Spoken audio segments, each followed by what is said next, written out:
hay una resistencia por parte de los ambientalistas extremistas, pero yo creo que aquí lo que tenemos que llegar es al sentido común y a la razón, de que el equilibrio debe darse, pero no hasta los extremos. Yo tuve un retraso de 3 meses en la punta norte de la carretera San Carlos por la corta de unos árboles. 3 meses de trabajo perdido, 3 meses de recursos que se gastaron sin avances por la corta de unos árboles. Bien, y quien ha criticado esta iniciativa de ley, que ya se encuentra con nosotros el diputado Gerardo Vargas, pero antes vamos a escuchar declaraciones que dio el día de ayer. Me parece sumamente peligroso este proyecto. Son 3 artículos que tiene el proyecto de ley. En el primer artículo permite que sean removidos de las vías públicas todo aquello que interfiera en el trabajo de vías públicas sin permiso de nadie. En el segundo artículo permite que se construya o reconstruya en áreas forestales, y el tercer artículo permite que se trabaje en cauces. Bien, para hablar justamente de este tema, el día de hoy nos acompañan justamente Mauricio González, viceministro de Obras Públicas y Transportes, y Gerardo Vargas, diputado del Frente Amplio. Empecemos con don Mauricio. ¿Por qué es necesaria este proyecto de ley, don Mauricio González?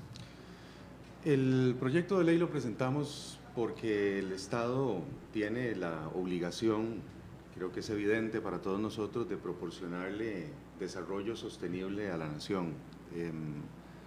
Eso es una obligación que está establecida en el artículo 50 de la Constitución Política, y es una obligación muy delicada porque implica la necesidad de que los jerarcas, tanto en el Poder Legislativo como en el Poder Ejecutivo, encontremos un balance adecuado entre el proveer el desarrollo, el crecimiento, la producción que se necesitan para que la gente salga de la pobreza, para que haya trabajo, para que haya el desarrollo que necesita el país, y la protección ambiental, que también es evidentemente necesaria para que el país cuente con un ambiente sano.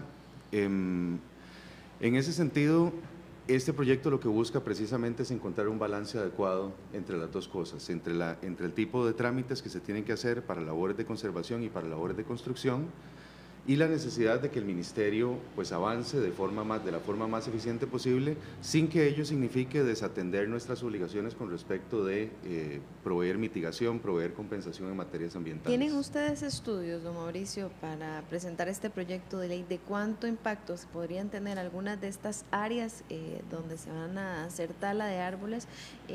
Tal vez nos contesta un poco por ahí, si tienen ustedes algunos estudios. No pretende este proyecto de ley es que se convierta en una materia normal la tala de árboles, el objetivo no es que vayamos a limpiar grandes áreas, ni mucho menos. El proyecto lo que establece es puntualmente que se convierta en una obligación del Ministerio, de las instituciones que administran carreteras, el remover obstáculos que, con la justificación técnica correspondiente, atenten contra la seguridad vial de las personas. Eso es precisamente lo que establece el primero de los artículos que se proponen. En ese caso, a lo que estamos pretendiendo atacar es precisamente el problema que mencionaba yo en las declaraciones que pusieron anteriormente, en el sentido de que hay ocasiones en las que no se pueden cortar árboles como resultado de las dificultades de proceso obtenidas o que se generan a partir de la tramitología, y estos pueden caer, pueden estar en condiciones, incluso pueden no estar vivos ya, y pueden causar una amenaza a la vida de las personas. También es obligación del Ministerio mantener en buen estado, adecuadamente limpios, los terrenos en los que se construyen las carreteras, porque eso tiene un efecto sobre el deterioro de la misma infraestructura. Y la construcción de las carreteras es una inversión muy grande, que habría que cuantificarla, pero es una cantidad de dinero, estoy seguro, extraordinaria, que el país ha hecho durante cientos de años literalmente, y que debe protegerse adecuadamente. ¿A hoy cuántas carreteras se verían beneficiadas? Todas en realidad, porque desde este punto de vista, al menos en lo que tiene que ver con la conservación, el Ministerio tendría la potestad de hacer más eficiente la remoción de obstáculos que representen un peligro para la seguridad vial de los usuarios. A fin de cuentas, el objetivo es promover una buena prestación del servicio público. Don Gerardo Vargas, diputado del Frente Amplio, ¿por qué no es conveniente este proyecto de ley que plantea el MOP? Bueno, buenos días, don Mauricio y el pueblo de Costa Rica. Bueno, Yo quiero empezar diciendo que efectivamente este país tiene un problema serio y es el tema de la infraestructura. Y a raíz de eso, el mismo gobierno de la República ha presentado un proyecto de ley que ya tuvimos la oportunidad de ver una vez con don Mauricio para transformar el MOP en otro instituto, ¿verdad? Porque el MOP hace mucho tiempo y no está funcionando, o sea, eso es un monstruo terrible que no funciona. Y por otra parte tenemos el CONAVI, que hace tiempo dejó de funcionar y que todos coincidimos en que eso hay que cerrarlo, que no sirve absolutamente para nada. Y prueba de ese atraso vial que tiene este país, bueno, es lo que ustedes estaban viendo en el tema anterior, con el tema de la ruta San Carlos-Naranjo. Y bueno, ahí tenemos nosotros el tema de la ruta 32, que ahí está pegado, por ejemplo, el estudio de impacto ambiental, o el tema de la ruta 257, que comunica la nueva terminal APM Terminal con la ruta 32. Y así podríamos poner otros ejemplos de cómo este país en materia de infraestructura está totalmente colapsado. Y por más esfuerzos que ha hecho don Carlos Villalta, don Mauricio, cuando estuvo como ministro de Infraestructura, ¿verdad? Que ahora está doña Giselle. O sea, creo que en eso hay coincidencia en este país, que en el tema de infraestructura este país está colapsado. Pero no vamos a salir de ese colapso en que estamos destruyendo el tesoro más grande que tiene este país, que son nuestros recursos naturales. Y este proyecto es un golpe terrible a la riqueza verde nuestra, a los recursos naturales. ¿Por qué? Porque se está permitiendo con este proyecto, en los 3 artículos que tiene, que se puedan hacer trabajos sin tener permiso absolutamente de nadie, ¿verdad? En el primer artículo dice que es conservación, reconstrucción y mejoramiento, ¿verdad? Pero yo le decía a don Mauricio el día que estuvimos en la Comisión de Económicos, de la cual yo soy parte, que en ese artículo hay algo muy peligroso, que dice que ellos podrán remover todo obstáculo que esté en el derecho de vía. Y todos nosotros sabemos que en este país obstáculos en el derecho de vía están a montones. Entonces, con este proyecto se le autoriza que ellos puedan removerlos. Y yo le decía a don Mauricio ese día, ¿cuántas casas hay construidas en derecho de vía? O aquí mismo, empezando la ruta 32, después de la República, está el famoso restaurante ese que está ahí, que dicen que está construido en derecho de vía. Con este proyecto se le autoriza a que lleguen y lo puedan quitar de un solo. Es decir, este proyecto, así como está, realmente está en contra de la Constitución, en contra del artículo 45 de la Constitución. Me parece que este proyecto debe sufrir, si es que se quiere, hay que analizarlo muy detenidamente. Además, algo muy interesante es que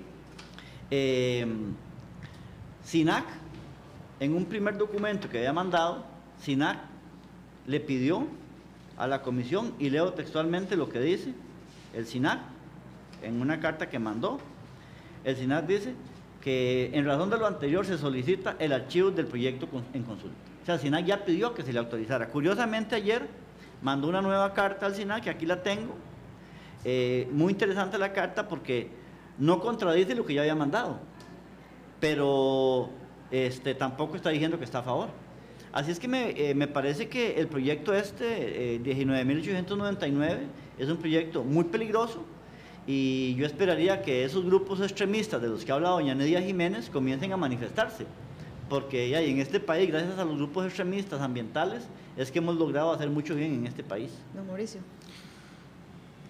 El proyecto se concentra fundamentalmente, especialmente en lo que mencionaba don Gerardo en el primer artículo, se concentra en las capacidades que debe tener, o que consideramos que debe tener el Ministerio y el CONAVI, para dar mantenimiento adecuado a las áreas de terreno que ya son derecho de vía, o sea, que ya son carreteras constituidas. El derecho de vía no es un área de protección, el derecho de vía no es un área que esté protegida desde el punto de vista ambiental, y casualmente lo que queremos es aclarar con el contenido de este proyecto de ley que el Ministerio tenga la potestad de administrar adecuadamente ese derecho de vía. A fin de cuentas… Entonces sí, buscarían ustedes remover, por ejemplo, casas que estén en derecho de vía, bueno, este tipo de restaurantes. Iba a entrar en ese tema. Como le decía, yo creo que hay que aclarar que esto está destinado a terrenos que ya son carreteras y que están destinados a ese uso, no a protección. Con respecto de la remoción de obstáculos que no sean vegetales, que sean casas, que sean restaurantes, efectivamente don Gerardo planteó esa preocupación de su lectura del proyecto en la comisión. Yo respondí en esa ocasión y lo reitero ahora, de que el objetivo del ministerio no es bajo ninguna circunstancia darse permiso irrestricto para remover invasiones en el derecho de vía. Recordemos también que también desde el punto de vista de invasiones de personas que construyen el derecho de vía, eso constituye una invasión a terreno del Estado.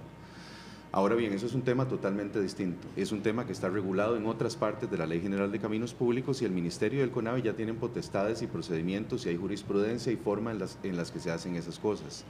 Creo que la preocupación de don Gerardo en ese sentido resulta muy válida y si se pudiera dar una mala interpretación del contenido de ese primer artículo que no está desde ningún punto de vista destinado a ese objetivo, nosotros no tenemos ningún problema en hacer alguna modificación a la redacción que aclare ese punto. Y sobre el tema de la conservación, lo que ha dicho el SENAC y demás.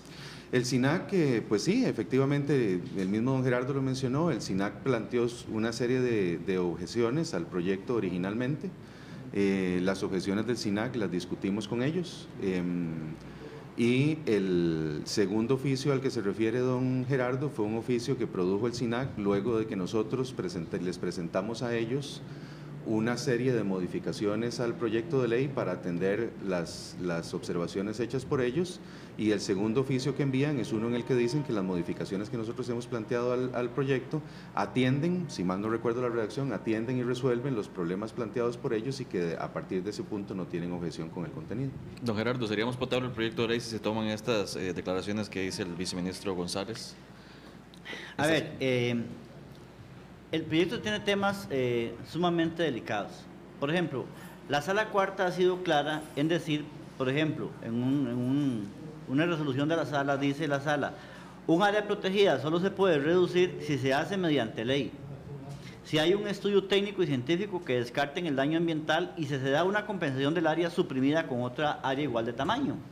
Es decir, que si nosotros tenemos un área protegida de 10.000 metros cuadrados y vamos a tomar 500 metros para hacer un camino, esos 10.000 metros tienen que compensarse en la misma área. Pero no es para carreteras nuevas el proyecto. Bueno, aquí en el proyecto dice también que se van a construir áreas nuevas. Para construir, el artículo 3 dice, se podrá construir en terrenos con actitud forestal. Dice, clarísimamente lo dice, se podrá construir en terrenos. Pero yo también creo que hay temas que no están claros en este proyecto. Y traigo a colación lo que sucedió con la trocha. Ustedes recuerdan aquellos famosos reportajes de la trocha. ¿Qué pasó con la cantidad de miles de árboles que cortaron en la trocha? Muchos los enterraron, otros se los robaron, otros se perdieron. O sea, aquí interesante es ver, por ejemplo, qué van a hacer en el MOC y en el CONAVI con esos miles de árboles que van a cortar, qué van a hacer con esa madera. O sea, ¿a dónde va a ir a parar esa madera?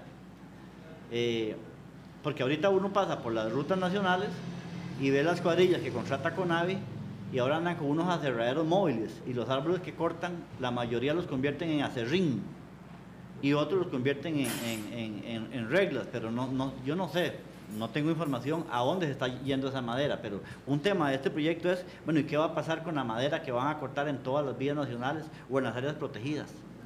Un minuto, Mauricio, para irnos. Bueno, para contestar particularmente, la madera que se aserra es de árboles pequeños, menores al límite que establece el Sistema Nacional de Área de Conservación. Los árboles que se talan y que responden a los permisos de corta se entregan a escuelas, en realidad se entregan al MINAE, tal y como lo pide la ley forestal, y eso no dejaría de aplicar con este proyecto. Al final del día aquí lo que nos interesa es que proyectos importantísimos como el proyecto de ampliación de la Ruta 32, por ejemplo, no tengan que pasar por 3 procesos sucesivos de permisos, entiéndase viabilidad ambiental, tala de permiso de corta y permiso de obras en cauce, sino que valga aquí tomar mucho en consideración lo que voy a decir. No estamos proponiendo que se eliminen los permisos ambientales para efectos de construcción, sino que lo que estamos proponiendo es que de los 3 permisos que tenemos que obtener en este momento, se haga solamente uno, que es la viabilidad ambiental, y que es en el que se puede evaluar de forma total todos los aspectos que tienen que ver con la construcción de un nuevo proyecto, incluyendo, por supuesto, la tala de árboles y las obras en ríos. Muchísimas gracias a don Mauricio González, viceministro del MOB, y Gerardo Vargas, diputado del Frente Amplio, por acompañarnos esta mañana. Concluimos, Denise. Así es, muchísimas gracias por haber estado el día de hoy con nosotros. Recuerde que a la 1 de la tarde tenemos más información en RTN Noticias. Buenos días.